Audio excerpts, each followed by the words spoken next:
this is a chapter from last year's survey, which I think is my fear is that if this MOOC is done 10 years from now, my fear is that this topic will continue to be relevant. My hope is that I will be completely wrong and that India will not face the problem. What we called last year the Chakravyuha challenge. As you know that I only believe in Mahabharata metaphors for teaching in India, no Greek and Roman and other kinds of metaphors. And here, of course, it's a perfect metaphor because it's about how you can get in, but you can't get out. And we know what happened to Abhimanyu, and maybe the Indian economy is Abhimanyu. That's the central thesis here. So one of my one-liners that I hope will become immortal, and unless this man steals it as his own, is that if you wanted to ask me one sentence to capture what's happened to the Indian economy over time, I would say that we've gone from socialism with limited or no entry to capitalism with limited or no exit. That is my one-liner to summarize the Indian economy. I'm going to elaborate on that. The famous phrase, license, quota, permit, Raj, was invented to describe, the Indian development strategy, all kinds of controls. By the way, do people know who invented this term, license, quota, permit, Raj? Who created the term license, quota, permit, Raj? Chakravarti Rajagopalachari, C. Rajaji as he was affectionately known. He coined the term license, quota, permit, Raj. But when he coined the term, it was basically saying that you have all these controls and people can't enter. You can't enter into a new, produce a new commodity. Foreign goods can't come in. Foreign FDI can't come in. New entrants can't come in within a market. You have to get permission even to expand because of licensing. So that architecture, which had overwhelming panoply of controls on economic activity, on consumers, on producers, you name it, intermediaries, that was called. But essentially, he was talking mostly about entry. It turns out that we now have so many de facto and de jure restrictions on exit. So we know that a market economy requires free entry of new firms, technologies, ideas, and so that they are guided to the most productive use. But Joseph Schumpeter, one of the great economists, also said, he coined the phrase, the Gale of creative destruction. Essentially, a healthy economy is one where you not only have firms coming to life, new products, new ideas, but also you see a lot of death.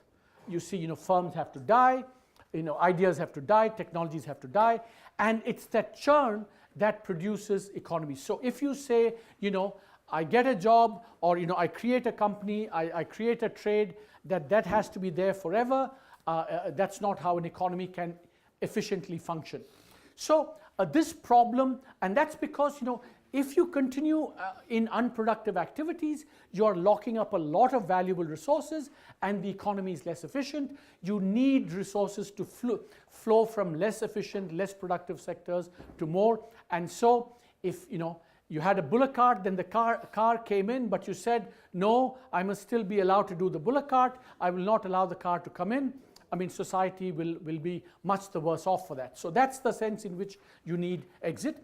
In India, what we discovered when we did this, that this is a problem that's endemic. Not being able to get out of inefficient activity is endemic. It's not just in the public sector, it's also in the private sector. It's not just in manufacturing, it's also in agriculture and services. Across the board, we are not able to get out of inefficient activity. It could be civil aviation. I won't name names, but you all know what I'm talking about. Agriculture, we spoke about, for example, how we love some sectors and some things too much. We can't get out of that. Welfare schemes, 950 schemes. I'm going to show you a chart. Public sector banks, companies, infrastructure, discoms, small savings, you name it, there's a lot of persistent, inefficient activity, and it's been persisting for a very, very long time, and this cannot be the sign of a good economy. So there are these two economists who've probably done the most sophisticated work analyzing Indian industry, Indian manufacturing, Chang Ta-Hsieh and Pete Klenow, and they show a couple of very interesting things. That so there's one data that I would like to see, which I haven't been able to get hold of, is if you take the United States, for example, you can find out how many firms die every year. And I don't know what number, but I would love to see similar data on India, how many firms actually die, but we don't know. But what you do know is something like this. On the left-hand side, you see what is the average size in terms of employment of older firms relative to newer firms. So on this chart, you see relative employment in each country, and the argument is that small firms become big over time, and the process of becoming big is actually efficient. You're efficient and then you grow big, and that's what happens in an economy. But what you find in India is that the average 40-year plant is only 1.5 times larger than a new one, whereas in the United States it's about 8 times, and even in Mexico it's about 2.5 times. So essentially we have even the long-standing plants are still relatively small plants compared to those in other countries, which shows that plants are not becoming big, they're not dynamic, they're not efficient, and they just stay and stay and stay and hang around. And so there's other work showing that there are lots of inefficient plants in India compared to other countries. And the chart on the right basically reproduces the chart on the left, but over time, that not only in a cross-country comparison you find that good firms don't grow large enough and bad ones stick around for too long, that is actually changing for the worse over time. So the blue line is the 99 ASI, and the red line is the 2009-10, and that comes down. Yeah. So the question was, is it the same for public and private sector firms? And we don't know the answer to that. Yeah. We have this system, like a pyramid kind of system, where Indian firms are legally independent but belong to the same business houses. So they are not growing within the firm.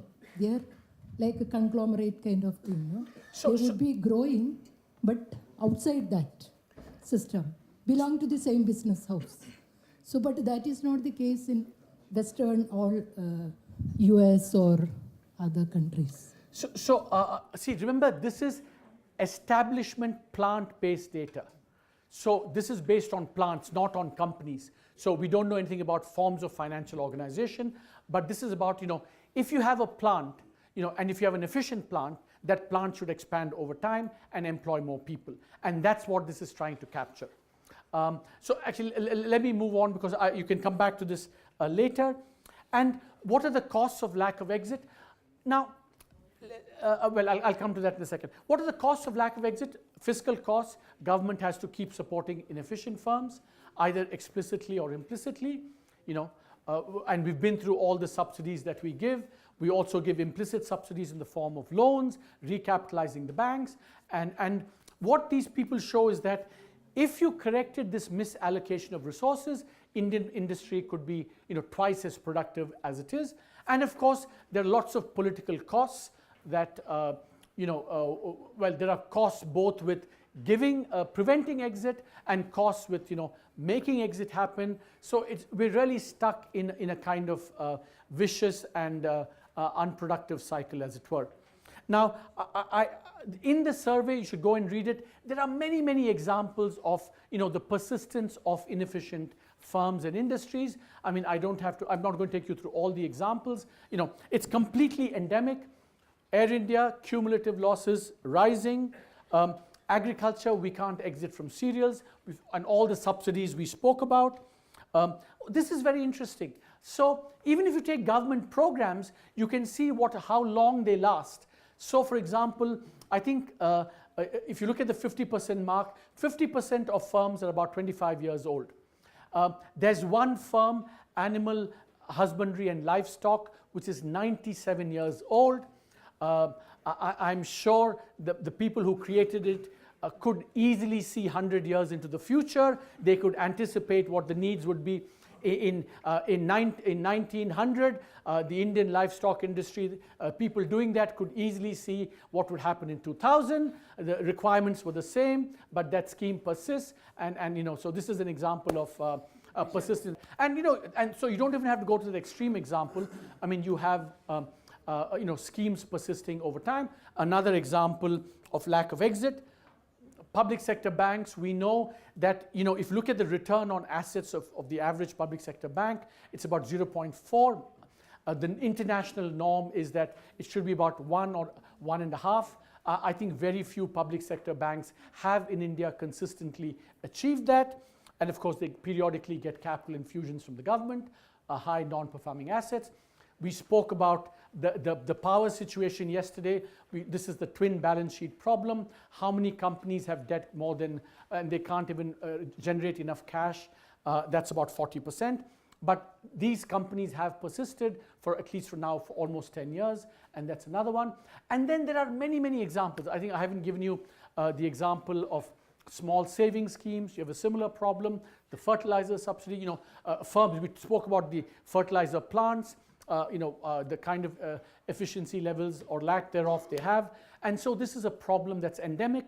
So I think that I would say that this is a major, major challenge for the Indian economy.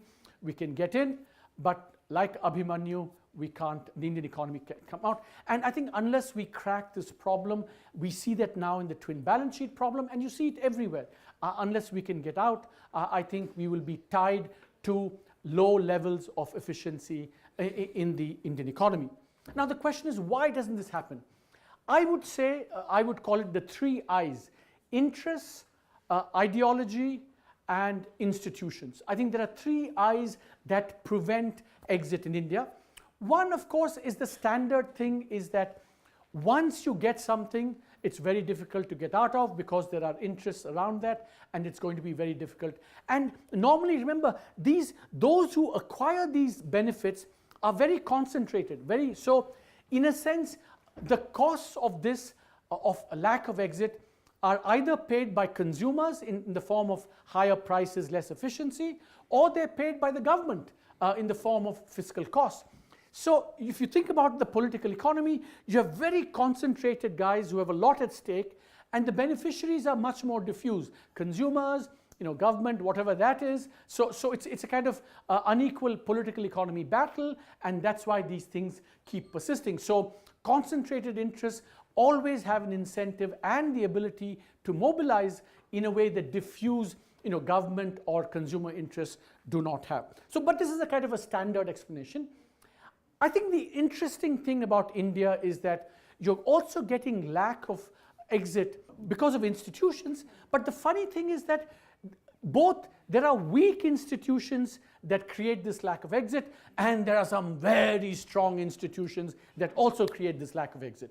The weak institutions, we know, for example, we saw data on the high courts, debt recovery tribunals. You can see, you have many, many examples where whatever needs to happen doesn't happen.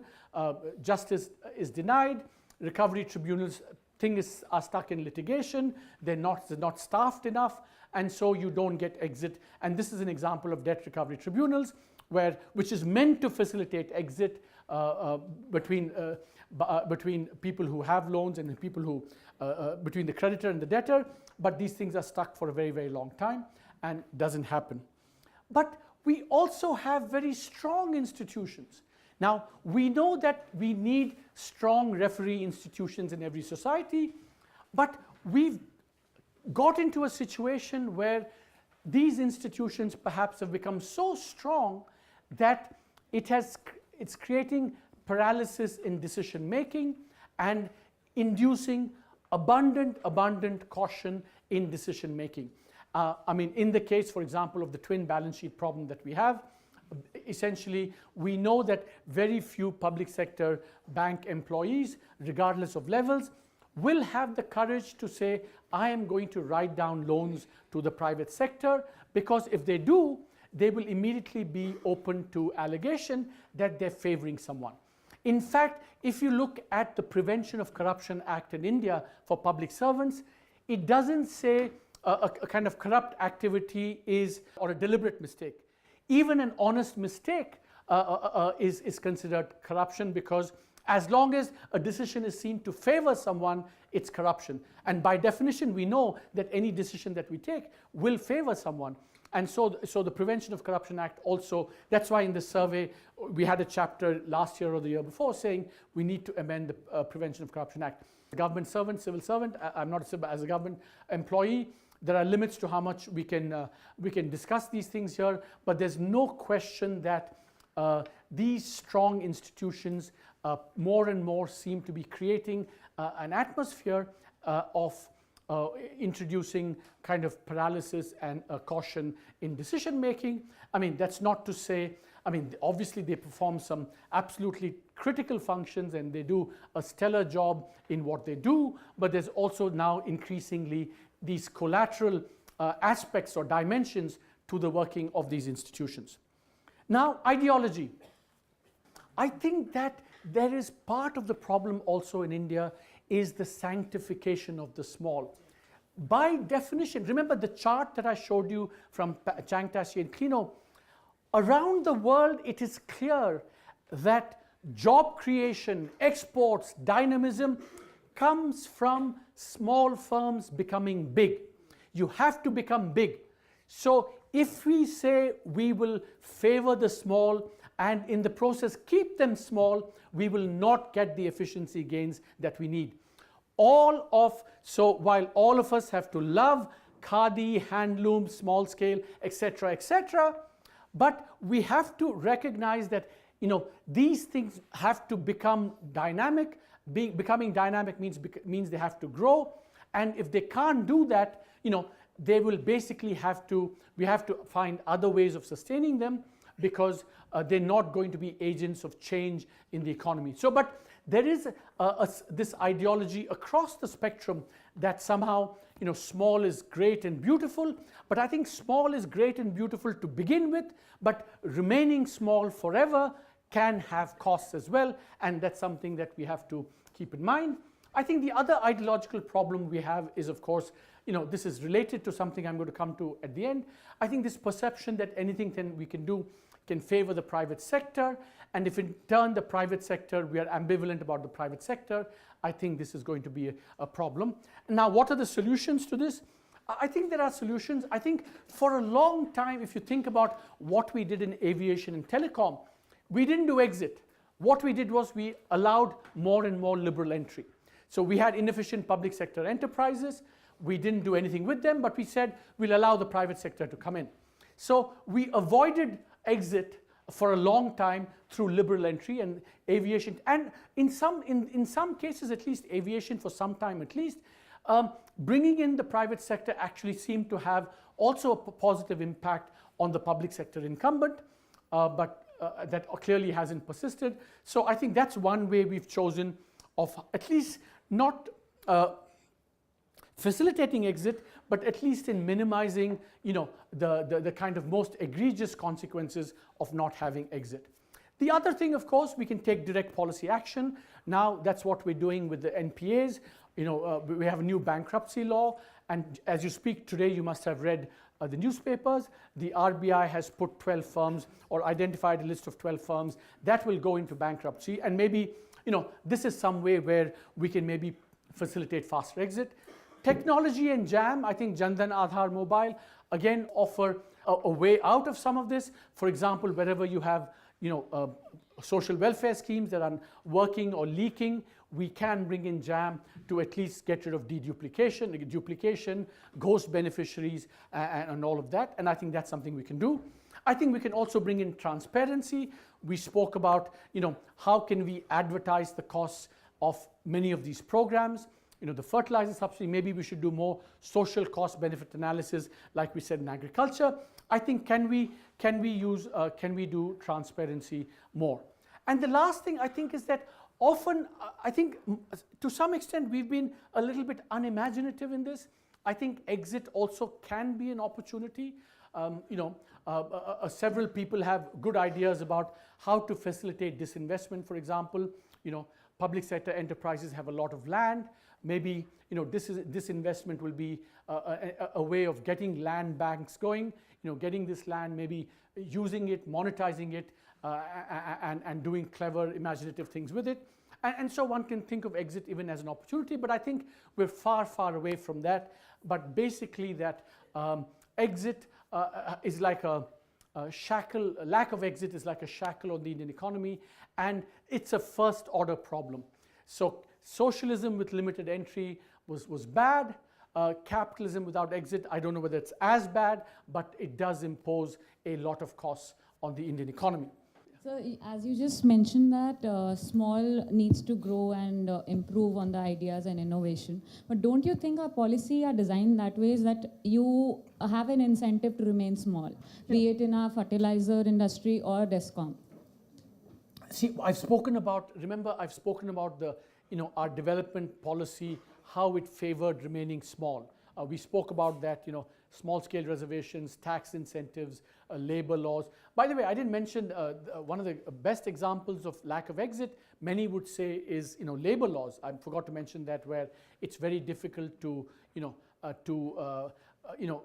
attract people and unattract people, employees over time. It gets very difficult to do. So we do have this panoply, and the problem is that even though we change our laws, or we're making great progress in changing our laws, I think that, as you were also hinting, it's easy to change the law, but it's very difficult to actually implement these things because of all these ideas, interests, and institutions that we have. What are the meta challenges? I want to spell out what I think are 3 or 4 big meta challenges that I think face the Indian economy.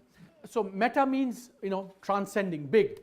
You could either say it's meta challenges or profound. Akash, Patal, you choose your metaphor, something very big, either very big or very deep, meta challenges. And I want to emphasize that this is not a comment about what's happening today, but these are precisely meta challenges because they have persisted for a long time, and they transcend, it's not that one party, I'm not just accusing my friend here from one party. I think it's common to all parties. It's across the ideological spectrum, and that's what I want to focus on. See, like the deeper problems, challenges that the Indian economy faces.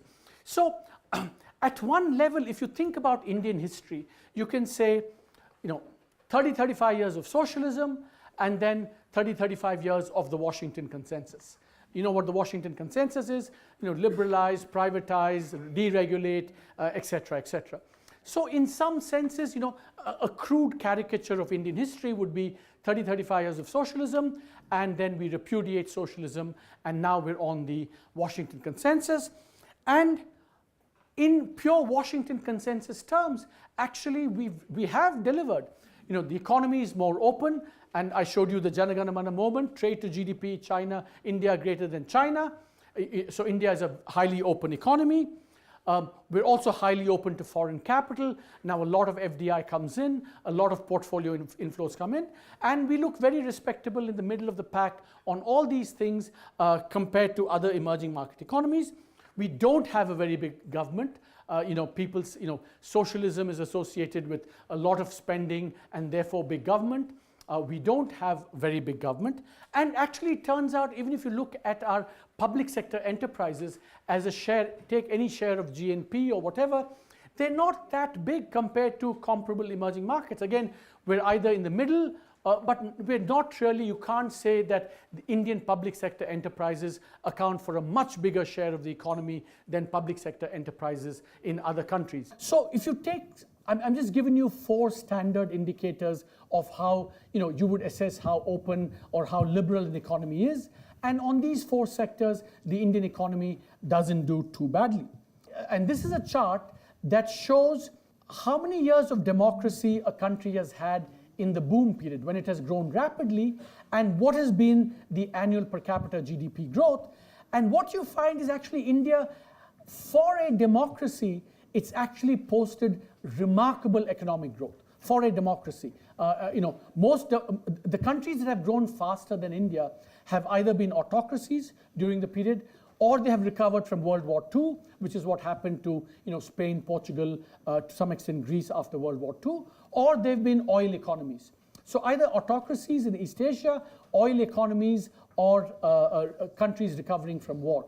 So if you focus on rapid growth episodes and you focus on how India has done, the fact that it's been a democracy and an uninterrupted democracy, I mean, it's one of the remarkable performers. So at one level, the question, what am I talking about meta challenges? The Indian economy, of course, there have been other problems that people have raised, health and education. I'm just going to come to that in a second.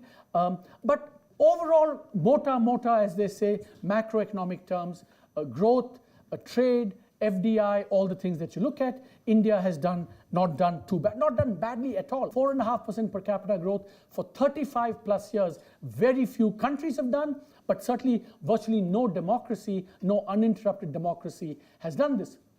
But I would argue that despite all this, there are three meta challenges that India faces, and I'm going to give you examples of that and say why I think they are pretty major and big problems.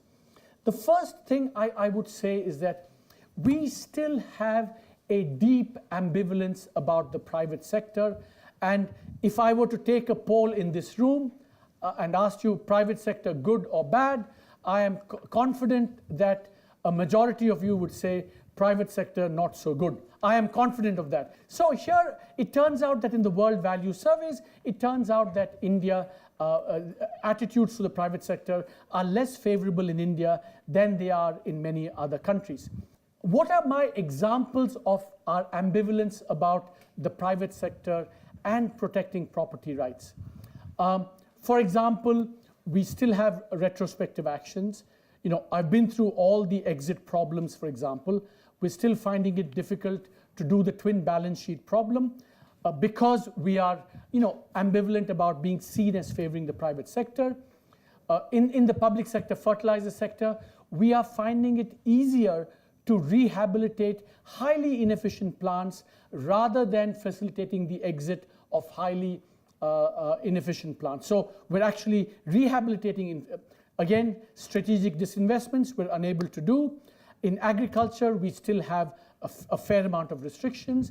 There are export restrictions on farmers not being able to sell. So in a sense, and also something that I didn't realize until very recently, that in our constitution, until about 1977, property rights were recognized as a fundamental right. After 77, they became another right, but not a fundamental right. Again, remember, I'm just presenting facts. I'm just saying that this is how, what our attitude is towards the private sector. And these are, the list could expand, but essentially that, and I'm not even saying, it's not even that, why don't we get more public sector, more private sector, but we are hesitant about, even going a little step further. Again, not good or bad, not right or wrong. Off camera, I'll tell you my real views. I think fundamentally one of India's biggest challenges is the inability of the state to deliver essential services like health and education and maybe even public investment. I used to write articles for a long time about comparing India and China. I would say that the Indian private sector is as good as anything in the world, but it's the Indian state relative to, say, the Chinese state or the state in other countries that's not been able to. And this came up last time. Lant Pritchett is a Harvard economist who describes the Indian state as a flailing state that is kind of unable to do a lot of things. But of course, there have been a lot of exceptions. I don't mean to paint with a broad brush uniformly. There have been improvements in the PDS that other people have noted, power delivery in Gujarat, procurement, wheat procurement in Madhya Pradesh. We've had environmental changes recently in Haryana. So we've had, and of course, Tamil Nadu and Kerala have had a history of delivering reasonable health and education. So I think that's the case. But the truth is that health and education outcomes remain. We saw yesterday that learning outcomes are very, very poor and declining in India. And here, so this is one big point I want you to take away with, and I'm going to spend some time on this. When we talk about these health and services, the question that I'm always asked is, oh, but why hasn't the state done more? Why hasn't the government done more? Why hasn't the state done more? Why didn't Nehru do more? Why didn't Indira Gandhi do more, etc., etc.? Or why didn't Jyoti Basu do more? You can name your chief minister and prime minister. You can ask that question. But I think the fundamental paradox on this of India is the following, and the mystery and the thing. It is not why the state hasn't delivered better outcomes. It is why the democratic process has not put enough pressure on governments to deliver better outcomes. That's the question. Because remember here the thing is this, that if there are a lot of uneducated children, if there are a lot of people with poor access to services, in a democracy these people count for a lot. One person, one vote. Why hasn't our democracy then delivered this? One of my recent examples that made this come home to me is that before the UP election last year, I would see, and I'm sure this was true in the Hindi language papers as well, full page ads taken out by the previous chief minister. Basically, vote for me, I built the highway from Lucknow to Agra, right? You saw full page ads in every newspaper. I know nothing about politics, I know nothing about BJP, SP, whatever. But the question as an academic I asked myself was this: why is it that he thought he could win an election saying, I built a road that probably benefits I don't know how many people? Why haven't politicians in India said over time, I can actually win votes, I can have front page ads saying, I have educated 25 million people in my state, vote for me. I have provided better medical services to 30 million people, why don't you vote for me? Why hasn't there been political opportunity and advantage in delivering essential services? Now, for example, and here's the puzzle, of course, right? And this is where we come to competitive federalism in India.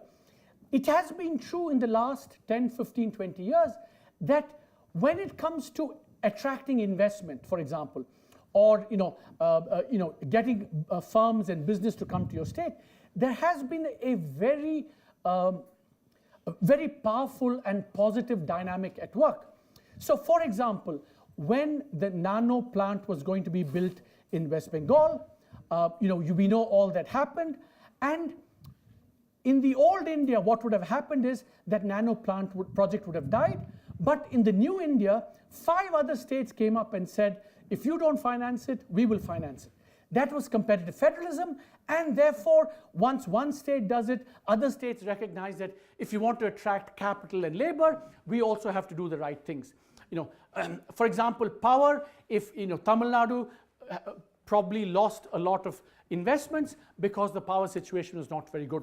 But at least when it comes to these other economic outcomes, there is this dynamic process of competitive federalism. But in the case of health and education, remember, these are things that not just, or not at all, that central governments need to do. In principle, you could have just 1 or 2 state governments over the last 70 years saying, vote for me, I did so much on health and education. But we've seen very few examples in Indian history, Indian economic history, where actually delivering essential services like health and education have been a political opportunity and a political vote winner.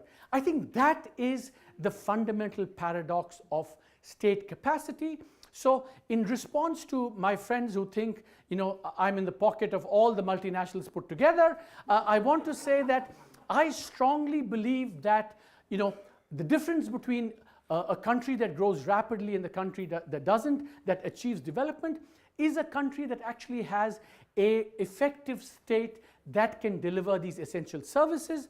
But in a democracy, it's not just a top-down, why don't they deliver, but why isn't there pressure to deliver?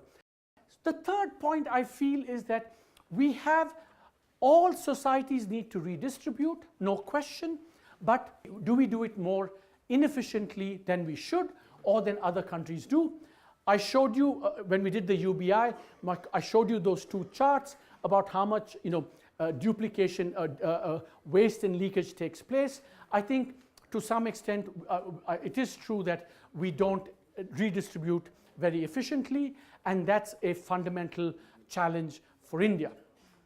What are the explanations? Okay, now I'm going to come to explanations. Now, small detour into history and connecting it back with the first lecture.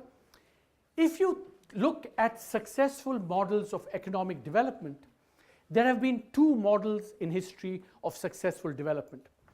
The one, North America, Western Europe, they developed slowly over time, 150, 200 years, slow but steady progress and slow political development. They began with limited democracy, but over time, economic and political development happened after 150, 200 years. That's one model of successful development. The other model of successful development, after the war, East Asian countries rapidly grew, but under conditions of autocracy, no political freedom. So you've had two models: rapid growth under conditions of autocracy initially, which then over time you get more political freedoms. A successful model, but slow model over 150, 200 years, but where economic and political development go together. India is in that sense a very unusual model, which I showed you earlier. We tried to do political development first, and then we tried to do economic development. We haven't done too badly, but the point is it's very unusual, and the fact of being a democracy so early could in fact have given rise to some of these meta challenges that I'm speaking about. Let me give you two examples. It is not, see, go back to 47. I think it's not at all unusual or unpredictable or unanticipatable that a poor democracy which is shaking off its colonial chains, it is completely understandable, and the way that our industry was treated by the United Kingdom, deindustrialization happened. It was not at all surprising that we had this inherent wariness of the private sector, and as I showed you the Khrushchev clip, all countries were doing socialism, so we did socialism as well. And so it's not at all unusual that we began with a distrust of the private sector. Over time, of course, I think that got reinforced. So I'm giving you reasons, I'm explaining to you why we have this, and it's a kind of explanation, which is that our private sector has always been to some extent tainted, because with this mixed economy business, they always grew, and the ones that grew and flourished, always the kind of overhang that they flourish under conditions of controls, etc. It's because they have preferential access to all of this. So in that sense, if these were beneficiaries, they grew under a license permit charge, it's because they grew because of the license permit charge, and therefore it's a tainted private sector and not an untainted private sector. That is why if you think that the Indian IT sector is the one that's relatively free of this kind of taint or stigma, because everyone thinks that this is a sector, became competitive internationally, was unregulated, no special sweetheart deals, no protection, no licensing, etc., etc. So we have this. So so in that sense, sir, I'm saying it's understandable that we have this ambivalence, and I'm supporting you. I'm not supporting you in saying we should do this. I can completely understand why we are where we are, this inherent distrust or ambivalence about the private sector. Now, second, when it comes to inefficient redistribution, I think that we have to realize that if you start off poor and if you are a democracy, there will be many more pressures to redistribute. That's unavoidable, necessary. We're a poor country, we have to redistribute. Also remember that because you have to do this under circumstances where you're poor and you have weak capacity, you will always have inefficient redistribution. Again, therefore, inefficient redistribution is completely understandable. It's not that early on we could say we don't care about the poor, we will just favor the private sector, we don't care about what's happening. We had to redistribute, and rightly so, but poor democracies with poor, weak state capacity are by definition not able to spend well, spend effectively, and that's why we have this inefficient redistribution. The question then becomes, yes, okay, what I've said explains why inefficient redistribution began. Next question, why does it have to persist? Why can't, after some point in time, you move away from inefficient to efficient redistribution? And there, I think one tentative answer is, exit is so difficult. You have all these programs, you cannot get rid of them, you can only keep adding more programs. So if exit is difficult, then you begin with inefficiency because of historical understandable reasons. You continue with it because we can't get out of it. Of course, to some extent, we are trying to get out of it through technology, DBT, and JAM, but it's going to be a slow process. So this is a chart that shows the premature pressures to spend, the income level at which countries spent 27% of GDP. Most countries have to spend this very late in the development process, but India, being a democracy, it's had to spend this at much lower levels of per capita GDP than other countries. Therefore, if you have to do the same amount of spending at lower levels, you will be less able and less effective in doing that because you have weaker state capacity than these other things. Now, I'm going to come to, my Kerala friend asked me a beautiful question yesterday about, this whole public services versus redistribution. Okay, now, one of the consequences of all of this we've seen, for example, few voters to taxpayers. Historically, if you look at especially Western Europe and the United States, I told you that income tax came late in the process. Late. They didn't start doing income tax very early. Came very late in the process. And it came after these big world wars and Great Depression and so on. But what is interesting is this, that the state has two functions: provide services and public goods and redistribute. Both are important functions. Historically, most governments that have developed have done redistribution quite late in the process.